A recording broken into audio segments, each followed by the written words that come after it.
வணக்கம் மக்களே. இன்னைக்கு பார்த்தீங்கன்னா நம்ம தமிழ் புலவரான மகாகவி பாரதியாரை பற்றிய ஒரு கதையை தான் உங்களுக்கு கூற போகிறேன். வாங்க மக்களே, கதைக்குள்ளே போகலாம்.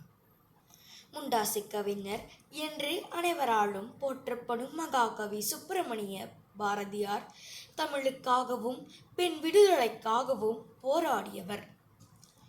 பாரதியார் அவர்கள் திருநெல்வேலி மாவட்டத்தில் உள்ள எட்டயபுரத்தில் டிசம்பர் 11 1882 ஆண்டு பிறந்தார். இவரது தந்தையின் பெயர் சின்னசாமி ஐயர், தாயாரின் பெயர் லட்சுமி அம்மாள். இவருக்கு 11 வயது இருக்கும்போது இவரது கவிப்பாடும் ஆற்றலையும் புலமையையும் பாராட்டி எட்டயபுர மன்னர் இவருக்கு பாரதி என்ற பட்டத்தை வழங்கினார். சுதந்திர போரில் பாரதியாரின் பாடல்கள் சுதந்திர கனலாய் மக்களை வீறு கொள்ள செய்தன.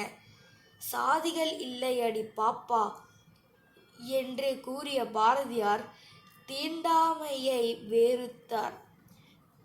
கண்ணன் பாட்டு, கோயில் பாட்டு, பாஞ்சாலி சபதம், புதிய ஆத்திச்சூடி போன்ற புகழ்பெற்ற காவியங்கள் பாரதியாரால் எழுதப்பெற்றன.